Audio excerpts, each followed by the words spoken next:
Well, in case anybody was wondering about what happened at the end of that episode, that's better. What you think just happened, happened. And that's to the people who didn't read the books. And that's the non-spoiler part of this. Very good episode, well shot. A transitional episode. It was leading up to this very last moment in the end of that episode. Next episode is going to be incredibly...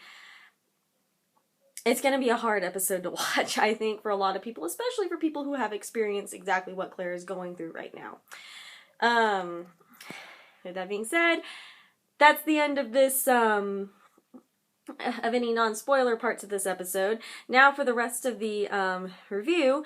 Yes, which is basically for people who read the book. So, they did change a lot, I think, in this episode. It's like they, pretty much everything that they kind of left out, that had been in the book, or they changed in the book in the previous episodes, and, how do I put this? And, or changed, and so kind of left a little bit of holes here and there, because when you change things from the book, there's gonna be holes. And so this episode felt like pretty much until about 15 minutes before it ended, it was pretty much what I would classify as filler. And, yeah, it was a pretty, I'm not going to say dull because there were things going on, but it was a calm episode. And then the last 15 minutes of the episode happened, and so you're watching the whole thing kind of going, oh boy. And then for those of us who read the book, and if you haven't decided to not turn off the video, watch the episode, and then come back and finish watching me listen to it, and maybe you're just watching it, and you haven't read the book, yes, Claire loses her baby. And I'm saying this with a smile on my face, but yeah. And by the way, this is my birthday episode. It's my birthday, so I get the episode that ends with Claire losing her baby. But Jack Randall can't reproduce anymore, or probably use his parts. The parts that definitely hurt Jamie the most. So, yeah, that happened, and of course, all of us fans were like, if you haven't read the book, you're like, oh no, Frank, and us fans who have read the book, and like I said, I'm talking about spoilers at this point, those of us who have read the book were like, yes, but poor Claire. That's pretty much how we are. So, barring that, I like the fact that they alluded to the fact that in the reason for Jamie's, because in case anybody didn't get the message in the show, yes, the reason why Jamie broke his vow to Claire was because Randall hurt Fergus. Now, Fergus kind of got himself into his little situation in the first place, but as we all know, there's still no excuse. Randall most certainly should not have done what he did. However, Fergus definitely should have listened to Jamie. But I will say this, considering where they were, there was probably a very good chance that if Randall had left his room and saw Fergus, he would have ended up hurting Fergus anyway. So, like I said, it was kind of a lose-lose situation in my personal opinion. In the sense of the only person who was really, really at fault was Randall. It wasn't like where Claire was concerned in the first season where she had been captured, and because of the fact that she did not listen to what Jamie said.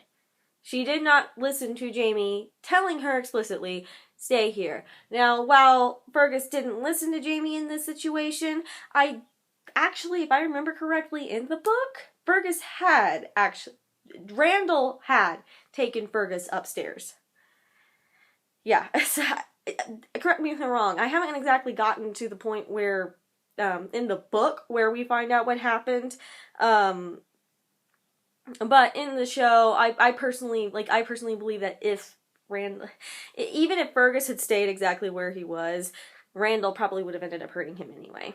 So, again, I personally think that entire situation was lose-lose, and it just made it worse with Claire losing her baby. And, yeah, so there's going to be a lot of drama in the next episode. The next episode is going to be a very difficult episode to watch. It was difficult to read about or listen to, and I did both. I'm rereading the book on Audible, and I've gotten pretty far past this point, actually. But yeah, this was a hard episode. Or not hard. That was a hard thing to read about. Yeah, again, some things happened in this episode that didn't really happen in the books. But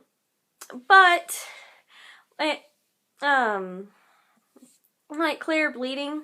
Actually, Claire does bleed before she loses her baby, but as far as timeline is concerned, she should have actually done that at the beginning of the episode, and she should have done that in bed with Jamie.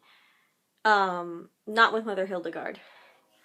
But, yeah, again, that's a small change, and it still conveyed the fact that Claire was experiencing problems with her pregnancy.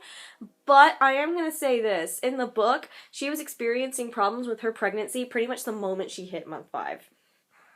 Pretty much, like, the month, in case for those of you who don't know about pregnancies, when you hit month 5 and you start experiencing trouble, that's when you need to be, that's when bad things happen, like a hemorrhage. And for people who didn't read the books, Claire had a hemorrhage in her uterus along the placenta lining, if I remember correctly, and you die from those. Even today, even in modern medicine, you can die from those. And in the books, it doesn't come on suddenly, but there are ways to prevent you losing your baby if you catch it early enough. Okay, you don't need to have an abortion to fix that. But back then, so I will say that kind of change, in my personal opinion, didn't make medical sense, or sense medically, because she was experiencing problems pretty much in the book, pretty much when she and Jamie were having that argument. She experienced the problem after they,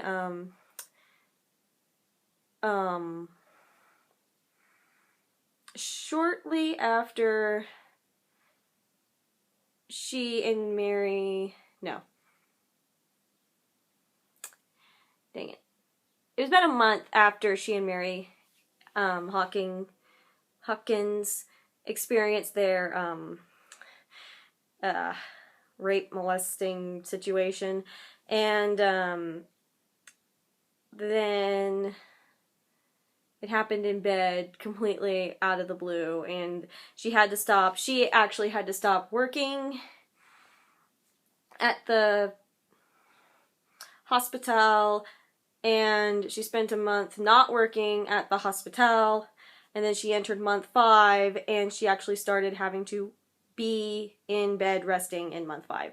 And just in case people actually want to know, if you haven't read the books but you want to know exactly what's going on with that one, yes, they did change that, and that is the one thing that's the one change I personally believe they probably should not have made. They probably should have started alluding to the fact that she's having trouble earlier. Another change that they made that I thought was interesting was the hangman, the royal executioner. I feel like he actually comes to her house and they meet Jamie, and I feel like that was definitely what I would consider an unneeded scene for because for, like, you know, the immediate future in Paris, but it made a few points later on that would become important later on in the book. So I'm not entirely sure what exactly they're thinking about the series in this sense, but we'll find out. I personally believe we'll find out. I don't know what's going on. We don't know. But yeah, as far as changes go, they weren't bad changes, and they were like, they were changes that kept the story interesting without demolishing it, which are my favorite type of changes. I'm not a purist as much as people probably say I am. No, I'm not a purist. I just don't want the plot to be changed and the characters to be changed, unless what's going on in Game of Thrones is going on. George R.R. Martin, who apparently can't finish Winds of Winter. Anyway, but so yeah, we're pretty much we're about to leave Paris. In case anybody wants to know, we are about to leave Paris, and some stuff's about to go down, and it's gonna really suck for a lot of the characters. And yeah, that's where we are right now. I have a Blinding Beauty review that I'm going to post on May 19th. I'm going to go on ahead and film it. Then I'm going to go on ahead and film it. I'm going to go on ahead and leave a review on the Amazon, for the book on Amazon. So if you want to read that, you can look it up, and Shannon Dar is my name on Amazon, because that's my name.